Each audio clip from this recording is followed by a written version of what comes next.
113e épisode de votre podcast Le Buller, le podcast qui s'intéresse à l'actualité des sorties en bande dessinée chaque quinzaine. Comme à chaque fois, nous prendrons le temps de vous présenter un album pour lequel nous avons eu un gros coup de cœur et cette semaine, nous voulions absolument vous parler du nouvel album de la série Blacksad, baptisé Alors tout tombe. Dans un deuxième temps, on vous présentera nos 6 coups de cœur de la quinzaine parmi tous les albums sortis récemment. Il sera question de soutien aux femmes battues, d'une djinn devenue divinité en Afrique, de promenade sur le territoire français, d'une histoire d'amour durant la Seconde Guerre mondiale, d'un voyage vers Ouagadougou ou encore de Coming In. Un programme chargé et de qualité que l'on vous propose de découvrir toutes les 2 semaines en notre compagnie. C'est toujours un événement dans le monde de la bande dessinée quand le duo Juan Diaz-Canales au scénario et Juanro Garnido au dessin sort un nouveau tome de la série Blacksad.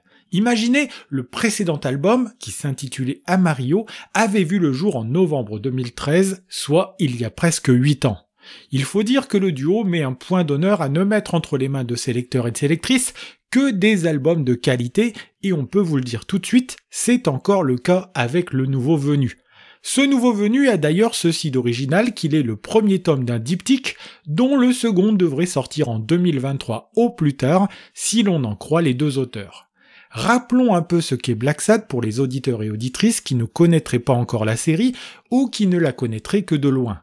Plongeant le lecteur dans l'atmosphère des polars des années 50, la série Blacksad a ceci d'original qu'elle met en scène des animaux dont le héros principal, John Blacksad, est en fait un grand chat noir.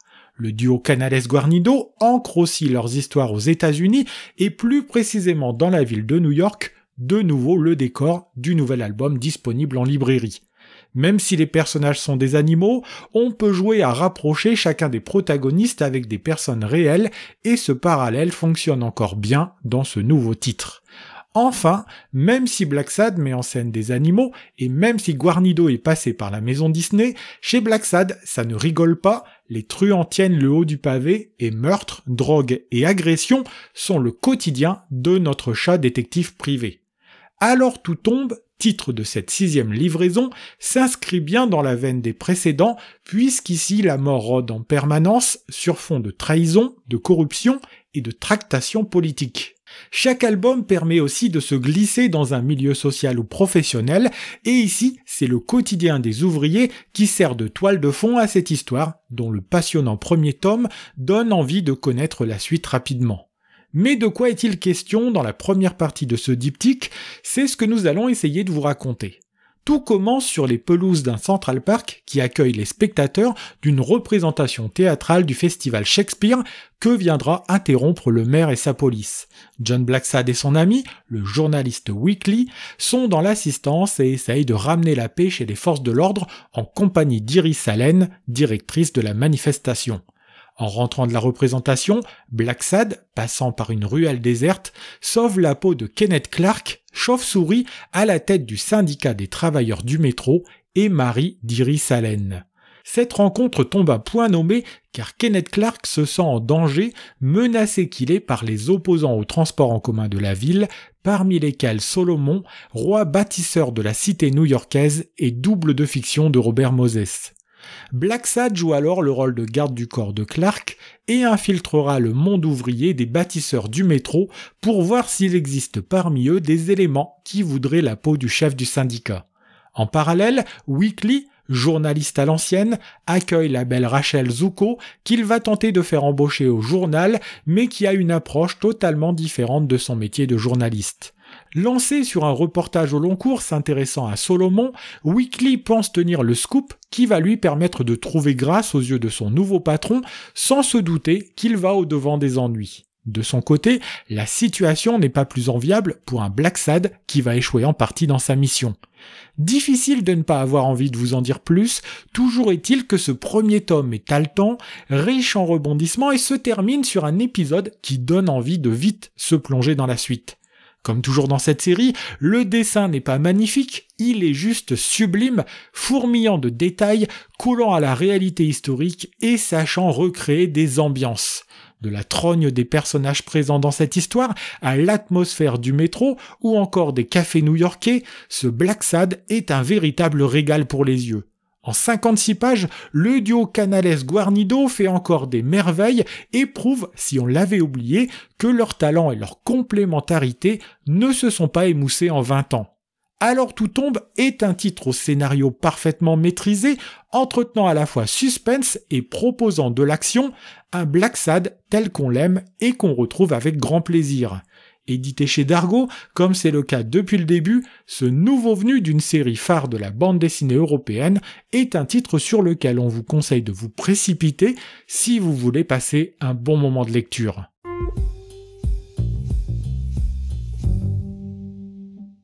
Dans cette seconde partie du podcast, nous allons revenir sur les 6 albums coup de cœur qui ont retenu notre attention cette quinzaine.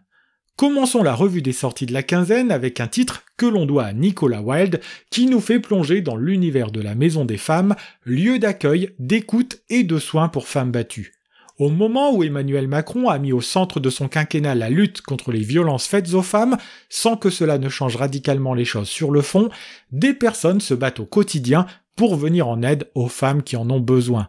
C'est tout ce que raconte à la Maison des Femmes, titre édité chez Delcourt dans la collection Ancrage, qui nous fait suivre celles qui se battent sur le terrain pour ne plus laisser d'autres femmes seules, qu'importe leur âge ou leur origine. Si c'est Nicolas Grivel qui a donné à Nicolas Wilde l'idée de faire un album sur ce thème, ce dernier s'empare très vite du sujet, même si les premiers contacts au sein de la structure ne sont pas des plus faciles. Dans un noir et blanc où certaines cases s'attardent sur des mains, des regards ou la fatigue des soignantes, son dessin décline en 31 chapitres le quotidien de cet endroit pas comme les autres. S'entrecroisent et s'en mêlent celles qui sont à l'écoute des femmes battues avec les histoires de celles qui ont été victimes un jour des coups, bien souvent ceux de leurs conjoints. Dirigé par Ghada Hatem, médecin capable d'avoir à la fois assez de poigne pour convaincre les pouvoirs publics de l'aider et de douceur pour accueillir les femmes battues, on se prend à espérer que ce type d'endroit se multiplie sur le territoire français. Les femmes qui poussent la porte de la Maison des Femmes peuvent ainsi y rencontrer des sexologues, médecins, psychologues, légistes, masseuses ou encore des ostéopathes. Écouter, orienter, réparer, aider dans les démarches du quotidien, c'est ainsi que l'on découvre Violette, Laurence, Monique, Charlène et bien d'autres encore parmi celles qui consacrent leur temps à rendre confiance et dignité à d'autres femmes qui ont besoin d'elles. Cet album est aussi l'occasion de donner la parole à ces femmes battues qui, même si leurs identités ont été changées pour préserver leur anonymat, permettent de mettre le doigt sur cette cruelle réalité.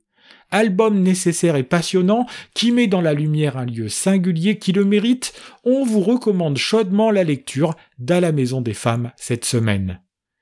Aimer pour deux est une histoire très intime que nous raconte le toujours très inspiré Stefan Desberg et que met en dessin Emilio van der Zuyden. L'album nous plonge en 1941, moment où Monique décide de s'installer à Paris, elle qui vient d'avoir ses 20 ans et rêve de liberté. Dans le Paris occupé de cette Seconde Guerre mondiale, elle arrive à profiter de l'insouciance de sa jeunesse en fréquentant les quelques clubs où l'on peut encore y entendre du jazz en soirée. C'est aussi le moment où elle commence à fréquenter les hommes, à commencer par un certain Francis, dont l'humour et la présence la réconfortent dans ce Paris qui vit aussi au rythme des rafles. Si la jeune Monique n'est pas vraiment amoureuse de Francis, les deux dépassent pourtant le cadre de l'amitié et de cette union naîtra Nicole. Dès lors, Monique se voit contrainte d'épouser celle qui nourrit pour elle un vibrant amour non partagé par celle qui rêve encore de liberté et d'une relation qui la fera vibrer. C'est finalement un officier américain qui prendra les traits de cette histoire d'amour qui va contraindre Monique à faire un choix cornélien, vivre le grand amour et abandonner sa fille, ou rester au quotidien avec un homme doux et affectueux pour lequel elle ne ressent rien. Cette histoire terriblement humaine, sur fond de Seconde Guerre mondiale, nous est racontée avec beaucoup de pudeur par un Desberg qui lève ici le voile sur un secret de famille. Il essaye en 80 pages de nous raconter toute la palette des sentiments qui peut traverser une jeune femme tiraillée entre l'insouciance de sa jeunesse et le poids de ses responsabilités. Le superbe dessin de Van der Zuyden donne vie à cette histoire très intime qui trouve pour cadre les années 40 et son cortège de malheurs. Au final, il en ressort un album passionnant à parcourir, déjà disponible en librairie, que vous retrouverez aux éditions Grand Angle. C'est sur la route que nous entraîne le dernier album d'Étienne Davodo, auteur dont les sorties en librairie sont souvent synonymes d'albums de grande qualité. On avait d'ailleurs pris le temps de présenter son avant-dernier titre ici même, Les couloirs aériens, qui avait eu les honneurs de notre 14e épisode. Avec Le droit du sol, l'auteur originaire de ce que l'on pourrait appeler la France profonde nous entraîne dans son sillage pour traverser sur la hauteur une France sur laquelle il pose à la fois un regard tendre et aussi sévère. En effet, dans son nouvel ouvrage, il se propose de relier la ville de Pechmerle dans le Lot avec celle de Bure dans la Meuse. Ce périple de 800 km, il le fera à pied et son parcours sera jalonné de rencontres qui sont propices à des réflexions sur le territoire, le sol et ce que l'on en fait. Ainsi, Pechmerle, point de départ de l'aventure, est une cité rendue célèbre par la grotte dans laquelle on y a découvert des dessins préhistoriques. Témoignage du monde d'hier, de la trace qu'ont pu laisser nos ancêtres, il la met en relief avec sa destination finale, Bure, ville retenue pour qu'y soient enfouis nos déchets nucléaires. À travers cette trace que l'on veut laisser aux générations à venir, dont l'impact s'évalue en dizaines de milliers d'années, Davodo interroge notre société, notre rapport au nucléaire et la façon avec laquelle on maltraite la terre et le sol. Le dessin simple et aéré de Davodo et la promenade qu'il nous invite à faire est un moment propice pour le citoyen lecteur de se poser les mêmes questions et de remettre en perspective le nucléaire au regard de ce que nous apprennent les compagnons de promenade de l'auteur. Avec Le droit du sol, c'est un album très fort, aussi intelligent que salutaire, que nous propose un Davodo qui sait décidément se renouveler et nous raconter des histoires toujours pleines d'humanité. C'est aussi Futuropolis qui édite ce très bel ouvrage qui fera date et sur lequel on vous conseille là aussi de vous précipiter tant cette promenade est aussi un bon moyen de faire cheminer sa propre pensée. C'est vers une toute autre destination que nous entraîne l'album suivant, édité chez Sarbacane, dont le titre Ouagadougou pressé donne un indice sur la ville que l'on va retrouver ici. Nous devons ce très bon titre à Rukiata Ouedraogo, qui adapte ici en bande dessinée son one-woman show remarqué où elle y parlait de sa vie. Pour cette adaptation, c'est Aude Massot qui, avec un dessin généreux et coloré, met en image les aventures de Rukiata. On la découvre au moment où elle est en train de faire son sac pour décoller le lendemain en direction de la capitale du Burkina Faso, son pays de naissance. Si se pose à elle la question de quoi prendre et quoi laisser, elle va rapidement se retrouver submergée de choses à amener au pays que vont lui confier ses amis.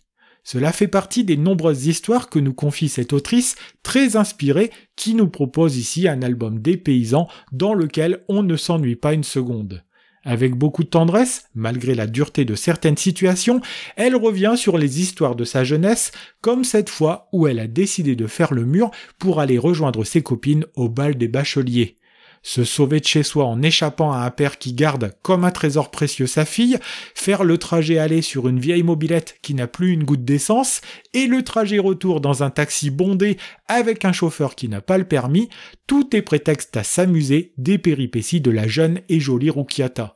En parlant de beauté, elle est déjà très attachée à son look et à son apparence étant jeune, comme elle le raconte avec l'épisode du pantalon récupéré au marché aux fripes qui fera sensation pour la soirée. À travers cet album, qui comme nous vous le disions est l'adaptation de son spectacle, on se plonge aussi dans une culture et l'on déambule dans les rues chaleureuses et colorées de Ouagadougou en compagnie des deux autrices.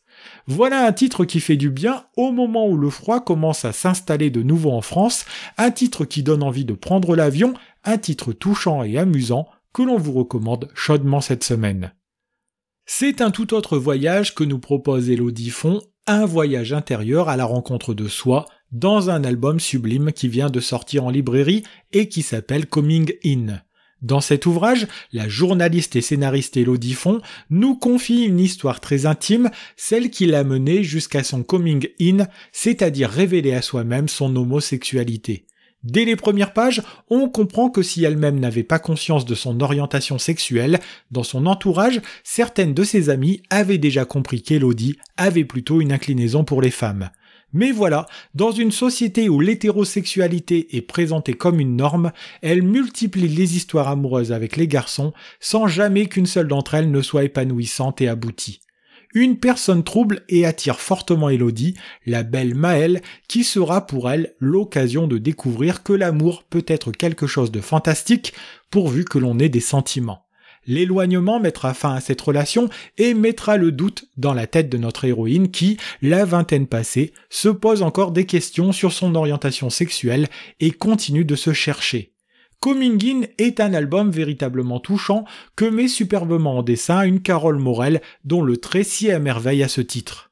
Elle s'empare ici de l'histoire de sa scénariste pour la faire sienne et nous propose un voyage intérieur qui aboutira au coming in de son autrice avant qu'elle ne fasse son coming out en direction de sa famille et de ses amis. À travers cet ouvrage, elles font aussi œuvre d'utilité pour toutes les jeunes femmes et les jeunes hommes qui vont se retrouver dans ce personnage central dont les errances intérieures et les tourments doivent toucher un grand nombre de personnes qui s'interrogent sur leur orientation sexuelle. En 140 pages, dans un petit ouvrage au format souple, coédité par Payot Graphique et Arte Éditions, nous avons là un album touchant et profondément humain que l'on a trouvé passionnant de la première à la dernière page. Terminons comme ce sera le cas chaque quinzaine par un album réédité ou la sortie en librairie d'une intégrale que l'on retrouve avec plaisir. Après un premier cycle baptisé le cycle ottoman, il est maintenant l'heure de prendre le bateau direction l'Afrique pour notre trio composé de Lord et Lady Nelson ainsi que de la troublante Jade.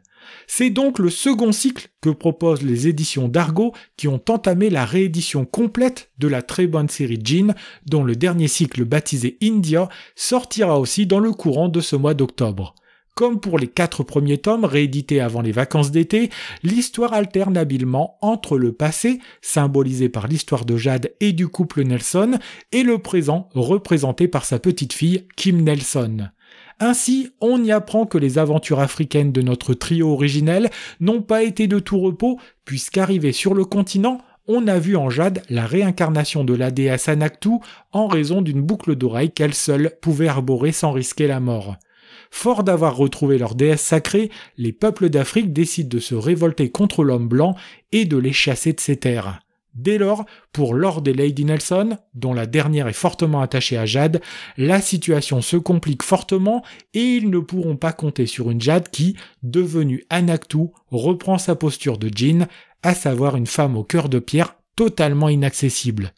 De son côté, Kim Nelson marche dans les pas de son aïeul et pour retrouver la perle noire qui la conduira au trésor de Jade, elle n'hésite pas à payer de sa personne et découvrir ce que le continent a de plus mystérieux. L'exotisme est fortement présent dans ce second cycle où le duo Jean Dufaux au scénario et Anna Miralles au dessin continue d'ouvrir des portes en entretenant le mystère à la fois. Comme toujours, les paysages sont sublimes et les corps sont eux aussi sublimés par l'atmosphère moite et envoûtante de cette deuxième saga. En 5 albums, on parcourt le continent africain et on se rend compte que la fortune ne sourira pas forcément de la même façon pour les différents protagonistes de cette saga. Dans un format plus grand que le format original, Dargo a eu la bonne idée de proposer l'intégralité de cette série devenue culte avec le temps et que l'on redécouvre ici avec très grand plaisir. Ainsi se termine ce 113e épisode consacré en partie à la série Black Sad. Il me reste à vous remercier de l'avoir suivi avec intérêt jusqu'au bout. Si vous voulez prolonger le plaisir de nous suivre, rendez-vous sur notre compte Instagram, lebuller.podcast, pour y laisser vos réactions et vos commentaires et découvrir en images nos coups de cœur de la quinzaine. Faites-nous connaître aussi autour de vous en parlant de nous, non seulement dans la vie réelle, mais aussi sur les réseaux sociaux et en partageant cet épisode. N'hésitez pas non plus à vous abonner à notre podcast, c'est gratuit et c'est disponible sur toutes les plateformes, d'Apple Podcast à Spotify, en passant par YouTube. Bonne quinzaine à vous, très bonne lecture et à la prochaine pour un 114e épisode de votre podcast qui parle de l'actualité des sorties en bande dessinée.